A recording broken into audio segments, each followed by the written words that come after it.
Ето какво фанахме. 124 лева 56 стотинки.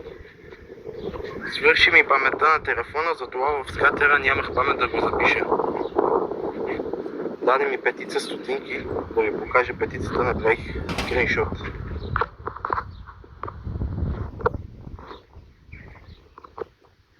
Даже подкови, не стотинки. Подковите даваха доста. По-голямата печалба е от подковите. А общата печалба е 124,56 стотинки. Да ги прехвърлиме. Клипът е на две части, първа и втора част. Продължаваме сесията.